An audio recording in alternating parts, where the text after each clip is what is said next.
ಒಂದು ರೂಮ್ 15 ವಿದ್ಯಾರ್ಥಿನಿಯರು ಒಂದೇ ಶೌಚಾಲಯ. ಮಳೆಗಾಲ ಚಳಿಗಾಲದಲ್ಲೂ ಕೂಡ ಸ್ನಾನಕ್ಕೆ ತಣ್ಣೀರೇ ಗತಿ ಅನ್ನುವಂತಹ ಪರಿಸ್ಥಿತಿ. ನೋಡಿ, ಅನಾರೋಗ್ಯದಿಂದ ನಿತ್ಯವೂ ಆಸ್ಪತ್ರೆಗೆ ಅಲೆದಾಡುವಂತಹ ಪರಿಸ್ಥಿತಿ ವಿದ್ಯಾರ್ಥಿನಿಯರಿಗೆ. ಸಮಸ್ಯೆ ಹೇಳ್ಕೊಳ್ಳೋಣ ಅಂತ ಅಂದ್ರೆ ಮಹಿಳಾ ಸಿಬ್ಬಂದಿಗಳು ಕೂಡ ಇಲ್ಲ. ಮಂಚ ಇದ್ರೆ ಬೆಡ್ ಇಲ್ಲ, ಬೆಡ್ ಇದ್ರೆ ಮಂಚ ಇಲ್ಲ. ವಸತಿ ಶಾಲೆಯ ಪರಿಸ್ಥಿತಿ ಇದು. ವಸತಿ ಶಾಲೆಯಲ್ಲಿ ಪಿಯು ವಿದ್ಯಾರ್ಥಿನಿಯರ ಗೋಳಾಟ ಇದು. ಅವ್ಯವಸ್ಥೆ ಆಗರವಾಗಿದೆ ಮೊರಾರ್ಜಿ ದೇಸಾಯಿ ವಸತಿ ಕಾಲೇಜು. ಗದಗ ನಗರದ ಬೆಟಗೇರಿಯಲ್ಲಿರುವಂತಹ ವಸತಿ ಕಾಲೇಜಿದು. ಆದರೆ ಸಂಪೂರ್ಣ ಅವ್ಯವಸ್ಥೆ ಇದೆ. ಈ ಬಗ್ಗೆ ನಮ್ಮ ಪ್ರತಿನಿಧಿ ಪ್ರತ್ಯಕ್ಷ ವರದಿಯನ್ನು ಕೊಟ್ಟಿದ್ದಾರೆ, ಬನ್ನಿ ನೋಡೋಣ.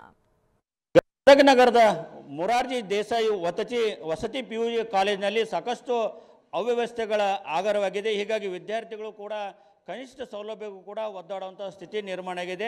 ಈಗ ಏನೆಲ್ಲ ಸಮಸ್ಯೆಗಳಿದ್ದಾವೆ ನಾವು ಅದೇ ಒಂದು ಕಾಲೇಜಿನಲ್ಲಿ ನೋಡ್ಬೋದು. ಇಲ್ಲಿ ಸಾಕಷ್ಟು ಪಿ ಯು ಕಾಲೇಜ್ ವಿದ್ಯಾರ್ಥಿಗಳು ಕೂಡ ಇಲ್ಲಿ ಕ್ಲಾಸ್ ರೂಮಲ್ಲಿದ್ದಾರೆ. ಇಲ್ಲಿ ವಸತಿ ಸಹಿತ ಇದು ಪಿ ಯು ಕಾಲೇಜು. ಆದರೆ ಇಲ್ಲಿ ವಸತಿಯಲ್ಲಿ ಸಾಕಷ್ಟು ಸಮಸ್ಯೆಗಳಿದ್ದಾವೆ, ನಮಗೆ ಸಮಸ್ಯೆ ಆಗ್ತಾಯಿದೆ ಅಂತೇಳಿ ವಿದ್ಯಾರ್ಥಿಗಳು ಕೂಡ ಅವ್ರು ಹೇಳ್ತಾ ಇದ್ದಾರೆ. ಯಾಕೆಂದರೆ ಬಿಸಿನೀರಿನ ಸಮಸ್ಯೆ ಆಗಿರ್ಬೋದು, ಜೊತೆಗೆ ಇನ್ನೂ ಬೇರೆ ಬೇರೆ, ಯಾಕೆಂದರೆ ಇದು ಬಾಲಕಿಯರ ಒಂದು ವಸತಿ ಶಾಲೆ ಇರುವುದರಿಂದ ಕೂಡ ಬಾಲಕಿಯರಿಗೂ ಕೂಡ ಸಾಕಷ್ಟು ಸಮಸ್ಯೆಗಳಿದೆ ಅಂತ ಅನ್ನೋ ಮಾತುಗಳು ಕೂಡ ಕೇಳಿಬರ್ತವೆ. ಈಗ ವಿದ್ಯಾರ್ಥಿಗಳನ್ನ ಮಾತಾಡ್ತಮ್ಮ. ಅಮ್ಮ, ಏನೇನು ಸಮಸ್ಯೆ ಇದೆ ಇದು ಹಾಸ್ಟೆಲಲ್ಲಿ?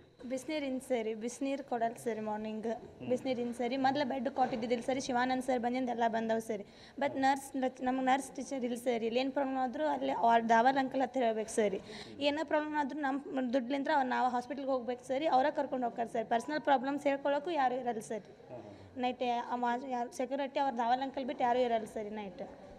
ಈಗ ನೀವು ಬಾಲಿಕೆಯರು, ಈಗ ಲೇಡೀಸ್ ಹಾಸ್ಟೆಲ್ ಅಂದಾಗ ಲೇಡೀಸ್ ನರ್ಸು ಅಥವಾ ಲೇಡೀಸ್ ಏನು ಇದು ಏನು ಸಿಬ್ಬಂದಿಗಳು ಯಾರೋ ಇದ್ದಾರೋ ನಿಮ್ಮ ಸಮಸ್ಯೆ ಹೇಳ್ಕೊಳಕ್ಕೆ ಯಾರು ಇರ್ತಾರೆ ಸರಿ. ಬಟ್ ಲೇಡೀಸ್ ನರ್ಸ್ ಯಾರೂ ಇರಲ್ಲ ಸರಿ. ಅವ್ರು ಅಡುಗೆ ಮಾಡೋ ಅಂಟ್ಯಾರ ನೈಟ್ ನಮ್ಮ ಹತ್ರ ಇರ್ತಾರೆ ಸರಿ. ಬಟ್ ನಮ್ಮ ಪ್ರಾಬ್ಲಮ್ ಹೇಳ್ಕೊಬೇಕಂದ್ರೆ ಏನು ಹಾಸ್ಪಿಟ್ಲ್ ಕರ್ಕೊಂಡು ಹೋಗ್ಬೇಕಾದ್ರೆ ದಾವಲ್ ಅಂಕಲ್ ಕರ್ಕೊಂಡು ಹೋಗ್ತಾರೆ ಸರ್. ನಮ್ಮ ದುಡ್ಲಿಂದ ನಾವು ಹೋಗಿ ತೋರಿಸ್ಕೊಂಬರ್ಬೇಕು ಸರಿ ನೈಟ್. ಇಲ್ಲಿ ನರ್ಸ್ಗಳು ಇನ್ನೂ ಅಪಾಯಿಂಟ್ಮೆಂಟ್ ಆಗಿಲ್ಲ ಅಷ್ಟೇ ಯಾರು ಇಲ್ಲ. ನರ್ಸ್ ಹೋದ ಸಲನೂ ಇಲ್ಲ ಸರ್, ಈ ಸಲ ನರ್ಸ್ ಯಾರೂ ಬಂದಿಲ್ಲ ಸರಿ ಇಲ್ಲಿ. ಹಾಂ ಸರ್.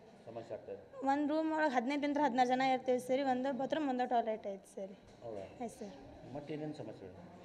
ಅದು ಹೋದ ಸಲ ಬೆಡ್ ಕಾಟ್ ಏನಿದಿಲ್ಲ ಸರ್. ಈ ಸಲ ಬಂದವು ಸರಿ. ಕಾಟ್ ಕೊಟ್ಟವ್ರಿಗೆ ಬೆಡ್ ಕೊಟ್ಟಿಲ್ಲ ಸರಿ. ಬೆಡ್ ಕೊಟ್ಟವ್ರಿಗೆ ಕಾಟ್ ಕೊಟ್ಟಿಲ್ಲ ಸರ್ ಈ ಸಲ. ಅಷ್ಟೇ ಸರ್. ಈಗ ಇಂಥ ಮಳೆ, ಈಗ ಚಳಿಗಾಲ ಮಳೆಗಾಲದಾಗ ಕೂಡ ತಣ್ಣೀರು ಸ್ನಾನ. Yes sir. ಚಳಿಗಾಲ ಆಗಲಿ ಎಲ್ಲಾದ್ರಾಗ ಒಟ್ಟು ತಣ್ಣೀರು ಸ್ನಾನನ ಮಾಡ್ಬೇಕು ಸರ್. ಮತ್ತೇನೇನು ಸಮಸ್ಯೆ? ಅದು ನರ್ಸ್ ಬರ್ಬೇಕು ಸರ್. ಗರ್ಲ್ಸ್ ಸ್ಟಾಪ್ ಯಾರು ಇರ್ಬೇಕು ಸರ್. ನಮ್ಮ ಪ್ರಾಬ್ಲಮ್ಸ್ ಹೇಳ್ಕೊಳಕ್ಕೆ ನಾನು ಸಮಸ್ಯೆ ಆಗುತ್ತೆ ಸರ್. ಅಲ್ಲಿ ಆಂಟಿ ಯಾರು ಇರ್ತಾರೆ ಸರ್, ಅವ್ರಿಗೆ ಹೇಳ್ಬೇಕು ಸರ್. ಬಟ್ ಒಂದು ಸ್ವಲ್ಪ ಅಪಾಯಿಂಟ್ಮೆಂಟ್ ಆದವ್ರಿದ್ರೆ ಅವ್ರ ಅಂತೇಳಿ ಏನಾದರೂ ಹೇಳ್ಕೊಬೋದಲ್ಲ ಸರ್. ಟೀಚರ್ಸ್ ಎಲ್ಲ ಮಾರ್ನಿಂಗ್ ಇರ್ತಾರೆ ಸರ್. ಈವ್ನಿಂಗ್ ನಾವು ಏನಾದರೂ ಪ್ರಾಬ್ಲಮ್ ಆದ್ರೆ ಅರ್ಜೆಂಟ್ ಇರ್ತೈತಲ್ಲ ಸರ್, ಅವಾಗ ಏನು ಎಸ್ ಸರ್ ಸಮಸ್ಯೆ ಆಗುತ್ತೆ. ಇದು ಏನು ಬಾಲಕಿಯರ ಮಾತು. ಇಲ್ಲಿ ಸಾಕಷ್ಟು ನಮಗೆ ಸಮಸ್ಯೆಗಳಾಗ್ತಾ ಇದ್ದಾವೆ.